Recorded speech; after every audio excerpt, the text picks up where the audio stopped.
Okay, in this video, I wanted to show you how students would interact with the activities and how they'll turn them in. So students will find activities in the same spot that you will. It says activities. This is actually the teacher view still. I'm not signed in as a student right now.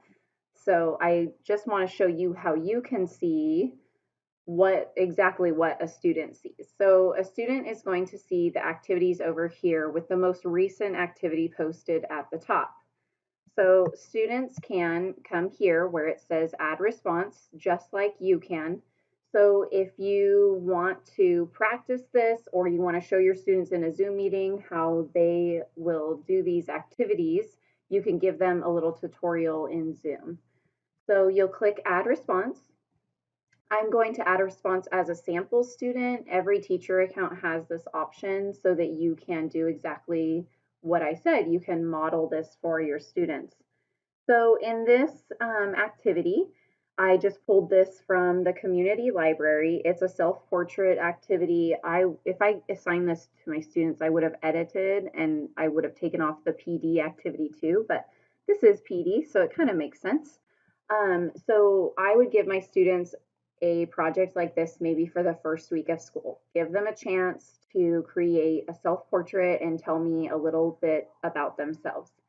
In these instructions, you can see that the teacher has used those shortcuts for the tools like I explained in my other video. She has also um, left some recorded instructions for students that may have trouble reading this or don't have a parent to help them read it. So that's the instructions to refer to. It wants the student to draw a self-portrait. So I'm going to start out with the color here. They have the colors here. And what I wanted to say is that this view is just like what you can do when you are creating an activity. You saw me put a PDF in here, and I wanted to make sure that I tell you that all the tools the students have, you also have as a teacher when you're creating an activity. So in this case, I'm going to give myself some hair. I'm going to go back to that brown color. I'm not going to get very detailed because I don't want to waste your time, but if a student has a touchscreen device, they'll be able to um, use their finger on the screen. If they don't, they should be able to use some type of touchpad or a mouse to complete this activity. So we would just ask that your students give as much detail as they can, just to make sure that this is fun for them. So they have all these drawing tools available to them. So this hand pointing tool is going to move things around. If you remember when I told you about putting in a PDF or a worksheet, you want to make sure that that is locked for your students. So I can see that when I go there, it is locked. A student would have to click unlock to mess it up. It might happen, but I think that if you give your students a tutorial on some of these activities, you can explain that they shouldn't do that. So again, they have drawing tools, they have a pencil, they have a pen, they have a marker, and they have this cool kind of magic marker that creates kind of like a white line that's highlighted around it. So and then if they make a mistake, they can use the eraser or they can use the undo tool, which is really nice. They can also zoom in. So if they need to add detail in a small space, they can zoom in and then they have a little bit more control with that zoom feature. They can add text boxes. So for example, they can add their names in a text box. And when they draw a text box and they're typing in it, they have to type out or click outside of the text box to be able to control some of this. They are going to have, I'm going to drag this so that I can see all my options. So there are some options with the text that they can choose from. If you see, I'm going to go ahead and click on that again. I can change the color of my text box over here. So that's something that your students will learn. I can't believe how fast these students can learn, and they're oftentimes teaching me how to use some of these tools. The first time I used it, they were showing me. So there's this style option, but you saw I had to drag that text box down for that to pop up. So again, this is another reason why you might want to do like a Zoom tutorial with your students to show them all of their options. So with this style, they can change their text. And again, all of this is going to come. Um, they don't have to use all of these tools for their first assignment, but if they are starting to get used to some of them, and some of them are going to be into adding more detail than others, so they just need time to practice. So I'm going to refer back to the instructions just like a student would do. It says to draw a self-portrait. It says to use shapes and backgrounds. So I showed you the text box.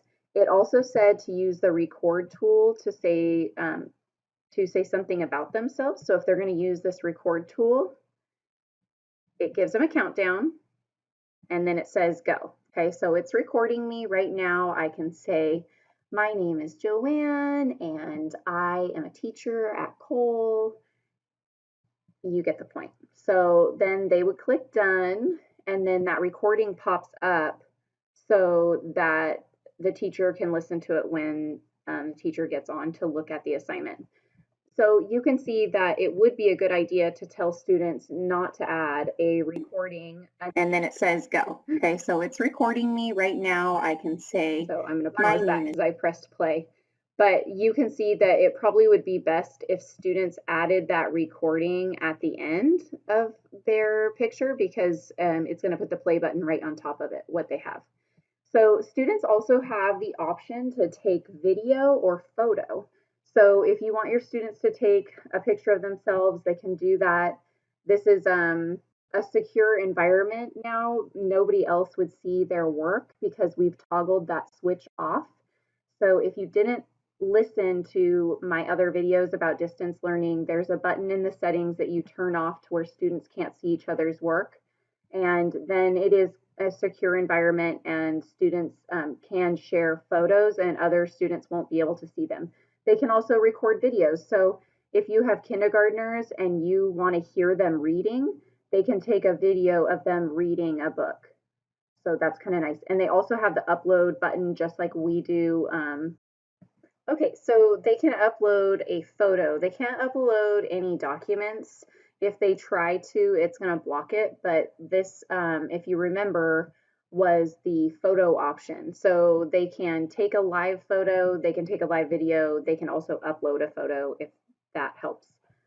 So maybe they're doing an animal report and they want to upload an actual picture of an animal. They'd be able to save it from a website to their computer and then upload it here. Now, these tools down here are going to allow you to put the shapes in. It's going to allow you to, so the shapes are here. You can put any of these shapes in and resize them. So once you tap on a shape, you tap off of the other shapes and then you can insert them here. So another thing that you can do, the students can do, is put in a background. They really like putting in these colorful ones. It applies it to the background of the activity. So this template was, you know, the head, and then the students do a self-portrait, and then they can also insert a link. So if for some reason for their project there is a link to a website or something that is referring to part of the project, they can insert a link. This is a really cool option down here. They can caption a project, so they can, if you just ask them to draw you a picture, you can have them write a caption. So you could have them just be imaginative and draw a scene, and then they can add a caption explaining what's going on in the picture. And then they can actually record their caption. So that's a really fun tool there. This assignment doesn't call for that, but that's a great one. It's always so nice to hear their voices on these projects. So I love both of those tools. So they can record here, and it lands right there. When I teach, I'm going to be honest, I prefer that they add a voice caption, because then it doesn't put that play button on the center of their face. So again, that's just my preference, something that I like to do. Now, a student, if they can't finish an assignment, they can save it as a draft, which is really cool.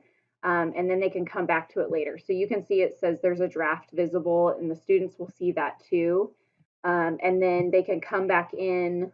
They can go back to that assignment. So they can come back to this activity and they'll see that they have a draft in there, and then they can complete it and turn it in.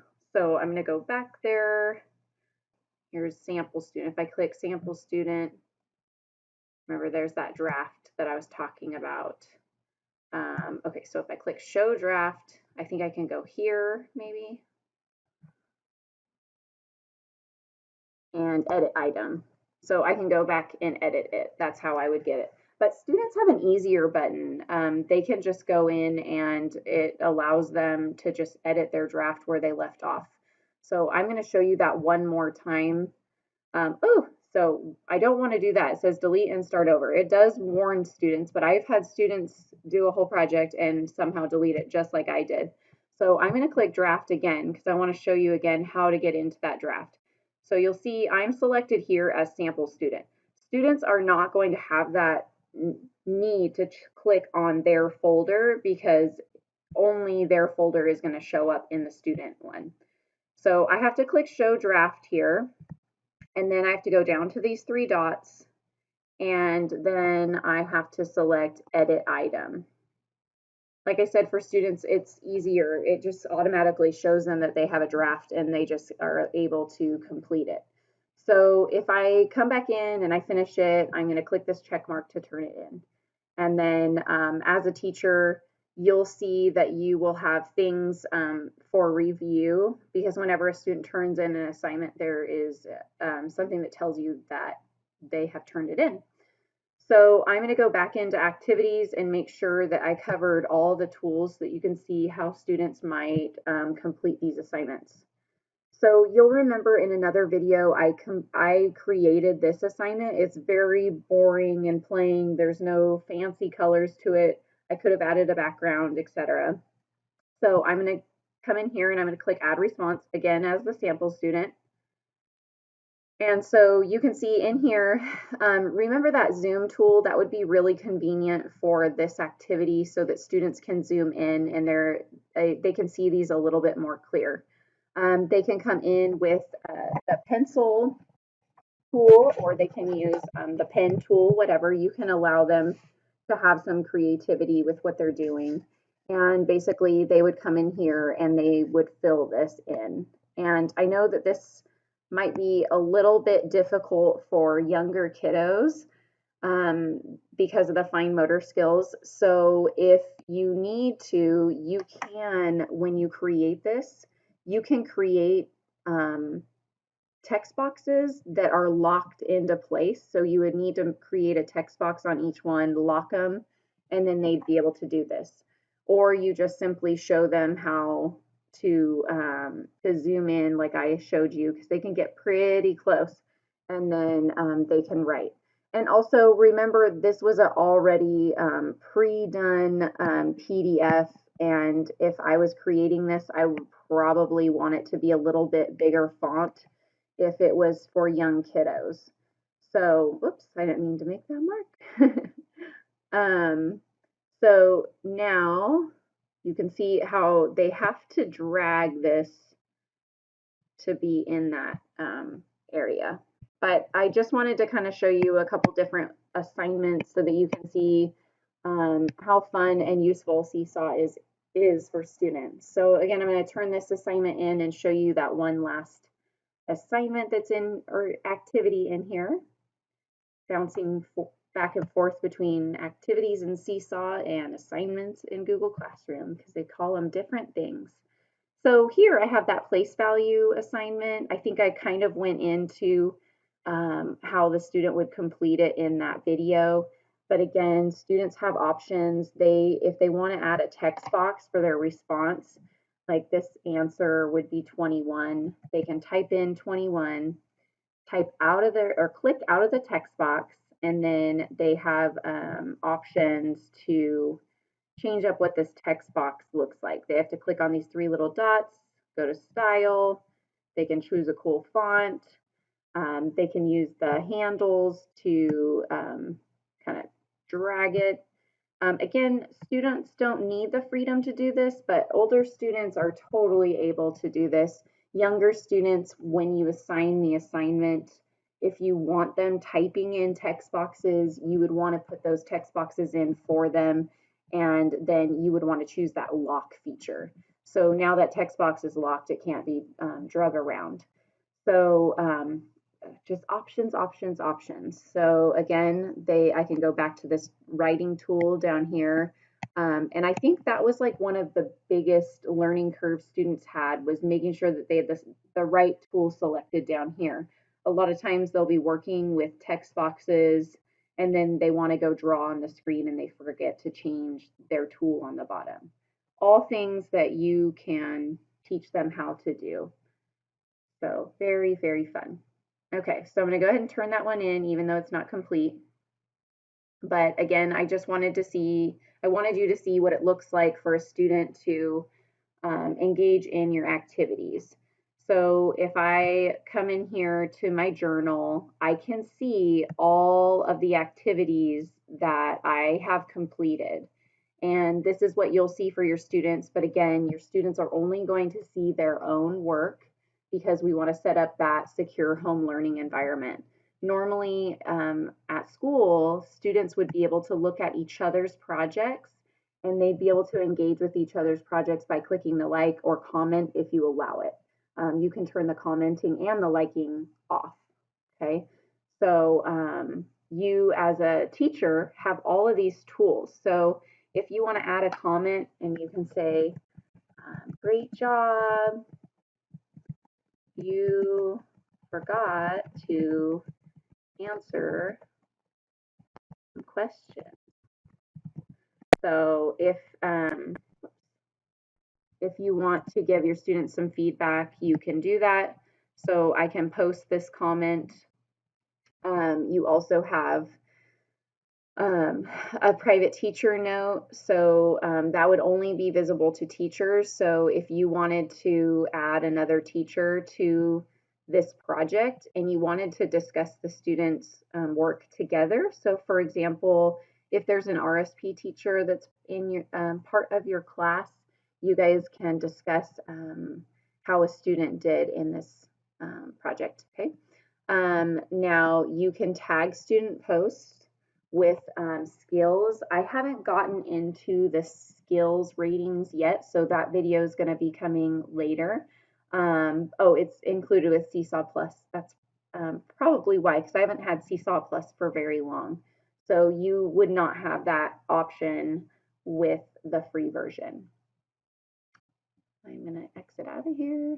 And then if, remember, there is a folder option in the settings. You have an option for folders, and I'm going to do a whole nother video on how to organize student projects by folder. Then these three little dots, there's always extra things that you can do. You can get QR codes that are linked to student projects. You can print the projects, you can save them, you can edit them. All of these options are there for you to engage with your students after they've finished a project. So that's it.